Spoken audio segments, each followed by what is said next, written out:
PKN 2. Hari ini kita jumpa lagi dalam rangka penjelasan ya tentang materi-materi agenda 1 yang akan kita lalui. Ini sekilas tentang saya. Nama saya Krisna Putra. Saya Widya Iswara Ahli Utama di BPSDM Provinsi Lampung.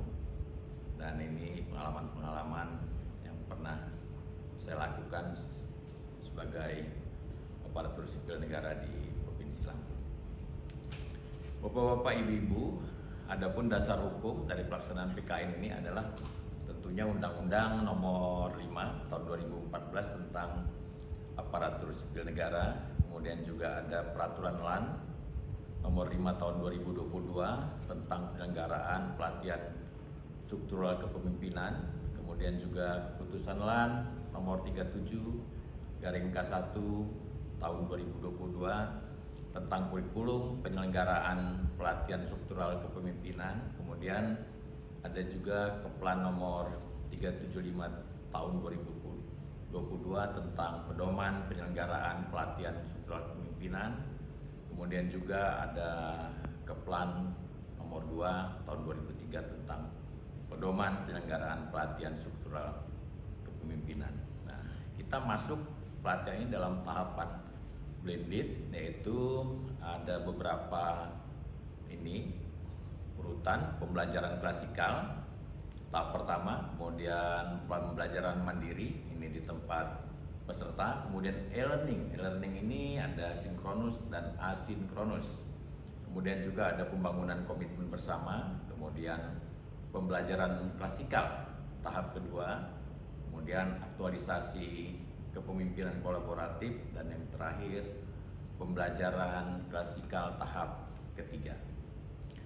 Pelaksanaannya, pembelajaran klasikal tahap pertama ini terdiri dari 24 jam pelajaran, 3 hari pelatihan. Kemudian pembelajaran mandiri ini 57 jam pelajaran atau setara dengan 9 hari pelatihan. Kemudian e-learning 177 jam pelajaran, kemudian juga pembangunan komitmen bersama 27 jam pelajaran atau 3 hari pelatihan.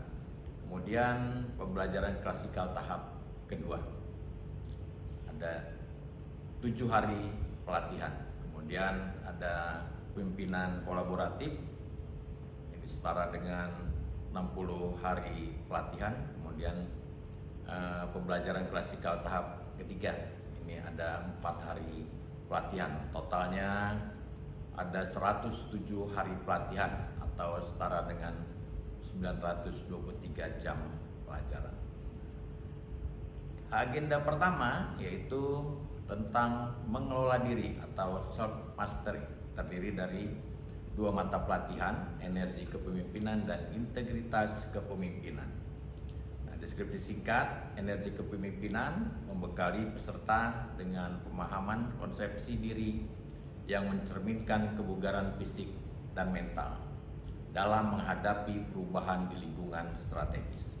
Kemudian materi pokoknya yang pertama adalah pemetaan sikap perilaku kepemimpinan dan strategi pengembangan potensi diri, kemudian juga konsepsi diri dan teknik pengelolaan energi dan penguatan potensi diri.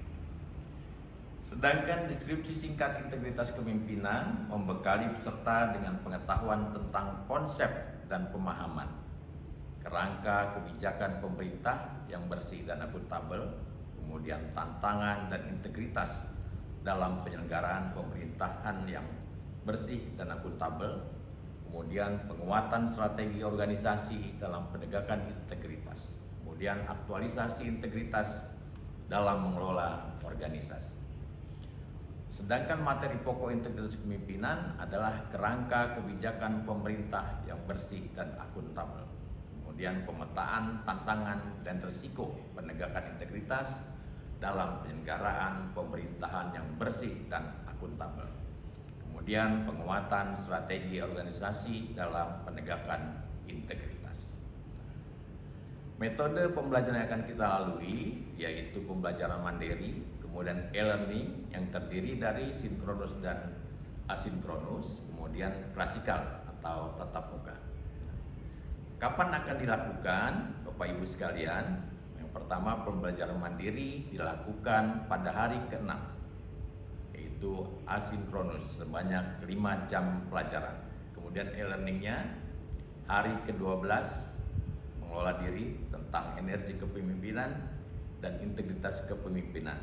Ini terdiri dari sinkronusnya 4 jam pelajaran dan asinkronusnya 2 jam pelajaran. Hari ketiganya 13-nya sinkronus 4 jam pelajaran dan asinkronus 3 jam pelajaran. Kemudian masuk ke klasikal kita hari ke-37, yaitu 2 jam pelajaran. Bagaimana Bapak Ibu sampai di sini? Jelas? Silakan kalau ingin ada yang dipertanyakan. Ya, silakan Pak Yanto. Ya, terima kasih Pak Yanto. Ada lagi yang ingin dipertanyakan? Bu Retno, silakan Bu Retno. Ya, terima kasih Bu Retno.